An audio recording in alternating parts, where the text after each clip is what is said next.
আল্লাহ কখনো চাবি না বানাইয়া ওইটার তালা বানায় নাই। কথা কন, তালাও যেহেতু আছে ওই তালার চাবিও বানিয়েছে কে?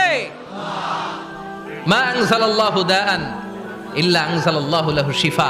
আল্লাহ দুনিয়ায় এমন কোন রোগ পাঠায় নাই যেই রোগের ঔষধ বানায় নাই, এমন কোন রোগ নাজিল করে নাই যেই রোগের কোনো চিকিৎসা বানায় নাই, হয়তো সেটা আবিষ্কার হয় নাই। অনেকে ক্যান্সারের কথা বলতে পারেন যে হুজুর ক্যান্সার এমন রোগ, এই ক্যান্সার তার নাই কোনো অ্যান্সার, কিন্তু বিজ্ঞানীরা বলতেছে এটারও অ্যান্সার আবিষ্কৃত হচ্ছে।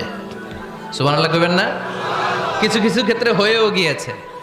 এজন্য দুঃখের পরেই আছে সুখ, কষ্টের পরেই আছে আনন্দ। এই দুনিয়াটাই এরকম, কষ্টের পরই আনন্দ। দেখবেন তারাবির নামাজ 20 রাকাত পড়তে কষ্ট লাগে না? কোমরে ব্যথা, হাঁটুতে ব্যথা, কিন্তু 20টা রাকাত যখন শেষ করে মসজিদ থেকে বের হই একটা আনন্দ আছে না নাই? কষ্ট করে পরীক্ষার জন্য প্রিপারেশন নিলেন আপনি কয়েক মাস, কিন্তু ফলাফল যখন ভালো হয় তখন